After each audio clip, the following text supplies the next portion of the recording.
Okay. Show me. Hi there guys, welcome back to the Dutch SC channel, thank you very much for tuning in. And this here is the Holybro Kopis Mini. So I've done one video on this quadcopter, no two actually. One a presentation video and one about VTX settings. So I've done a couple of flights, approximately 10 flights, I think. Yeah, approximately 10 flights with this quadcopter by now. In this video, I'm gonna give you my first impressions with it. What is it like to fly this quadcopter?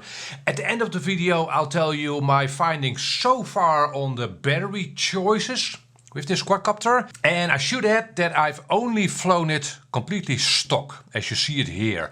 I haven't flown it with an action camera mounted to it. I will after this video, but I first wanted to check it out as is, stock, as you get it, right? So let's get into it, let's do some flying, here we go. So what you see here is actually my maiden flight with the quadcopter. I did a quick test hover, but this is genuinely my maiden flight with the quadcopter. I did consider doing a line of sight test flight video, but it's a black and small quadcopter. You wouldn't have been able to see much. So again, my maiden flight, and I'm feeling things out here, right? I'm seeing if my FPV feed is adequate and if my range is reasonable. And one thing you might notice is that my RSSI in the top right corner is constantly at 0. I haven't really looked into that yet, as you don't really need it, right? Your radio will inform you of a low RSSI. But yeah, I guess, I'm not sure. Probably the Holybro didn't hook that up, I'm not sure. So I always have that in my OSD, but you could omit it as it is.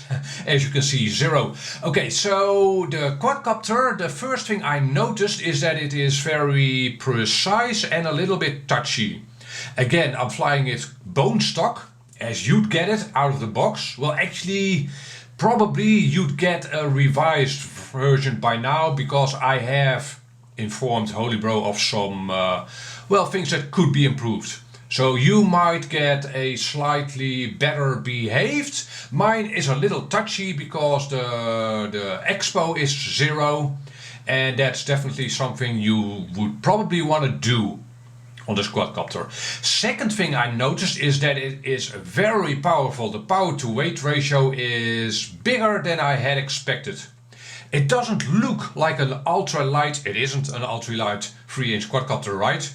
It's got a big freestyle frame, but apparently these T motors, they feel more powerful than at least what I expected. The quadcopter is very, very lively. Now again, I don't have an action camera on it, but from my initial flights so far, I'd say that this quadcopter can easily carry a GoPro 7, so a full size or even an 8, easily. You will obviously lose some agility. But yeah, so as I'm flying it here, the quadcopter is definitely a freestyle capable quadcopter. Very much so. It also needs a little bit of PID tuning, but that was to be expected, as this quadcopter is meant to carry a GoPro. So actually, probably with a GoPro on it, the PIDs, the stock PIDs, might actually work out pretty well. So if you'd want to fly it without a GoPro, as I'm flying it here, you'd need to lower all P's and all D's by approximately 10%. Then you'd be good.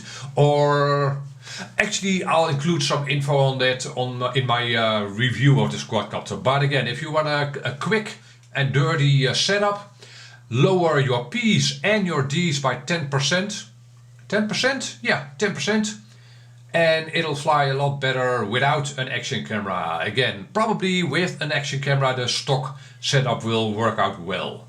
And the last thing I should mention here, I had never used the Foxeer Razor camera, and the Razor camera is basically an in-between in budget and premium cameras. It's somewhere in between. So I was wondering whether I'd like this camera or whether I'd want to replace it. It's actually pretty good. It's a nice camera. And it has a reasonably high resolution. So it works out pretty well. I was not bothered with it while flying at all. And yes, this is a sunny day, but I've also flown it in shade. It works out. You definitely don't need to instantly replace that camera if you'd order this quadcopter. You'd probably be pleased with this camera.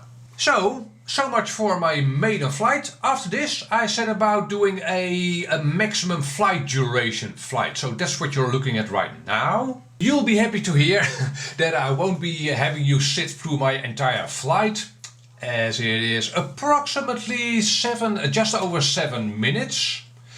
Actually, the voltage sensor in this quadcopter is a little bit pessimistic. It starts telling you to land a little bit early, but that's probably a good thing. Especially for maybe inexperienced pilots, it's best to not over discharge your lipos, obviously, so it's not a bad thing. What you can also see is that I didn't simply hover the quadcopter in place. It is a genuine flight with a couple of punch outs, but it's mostly a cinematic sightseeing flight, I guess. So I guess if you want to do a cinematic flight with this quadcopter, you could run the quadcopter up to approximately 7 minutes. Yeah, and that is without an action camera. That'll reduce the flight time definitely. Again, however, the quadcopter is a little bit pessimistic on the voltage. Maybe I will test that in the future, so I'll include that in my review. But if you'd be using a Runcam 5, a reasonably light action camera, maybe you can get to 6.5 minutes. But again, I will be testing that. Speaking of flight times, I've run the quadcopter on 2 kinds of lipos so far. On an 850 mAh 3S R-line, Tattoo R-line, and a 650 mAh, same brand obviously. So my findings on that so far is that, again, this quadcopter's power to weight ratio is better than I had expected. These motors these motors are powerful. I'd actually want to use these motors on builds as well, but they aren't available as 6S motors, at least not yet. Yeah, so with the power to weight ratio being as big as it is, you can definitely run this quadcopter well on an 850 mAh, which is probably what I'll end up doing only after this. Yeah, you can run the quadcopter on a 650, but the quadcopter always feels as if it wants more weight. Actually, it feels like it wants an action camera. That's what it feels like. It's very powerful.